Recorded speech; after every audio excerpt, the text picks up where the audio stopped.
નામે પાતક છૂટીએ નામે નાશે રોગ, નામ સમોવણ કોઈ નહીં, જપ તપ તીરથ વ્રત ને યોગ.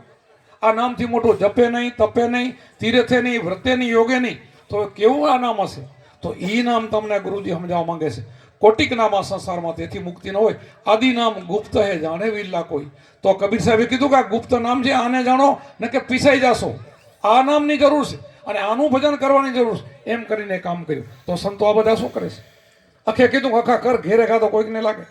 અત્યારે આટલા માણસો બેઠા છે, જગ્યા નથી. હું ત્યારે કાંકરીનો ઘા કરું, કોકને સબી જાય કે નીચી પડી શકે.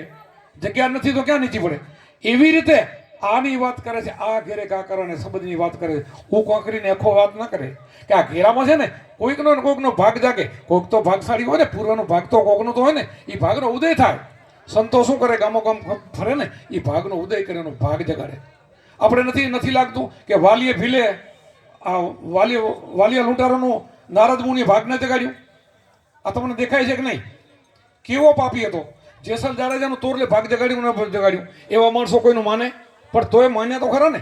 તો એમ સંતો જાય છે કે કોઈક ને કોઈક આમાંથી એના હોય અને એમાંથી કોઈક ને કોઈક જાગે. આમાં એવું ન હોય કે પલાસવા ગામ હોય આખું પલાસવા સત્સંગી થઈ જાય. દુનિયામાં એને થાય એવું કોઈ રામકૃષ્ણ શું કેટલા ભગવાનનો અવતાર થઈ ગયા, કોઈ ન કરી શકે.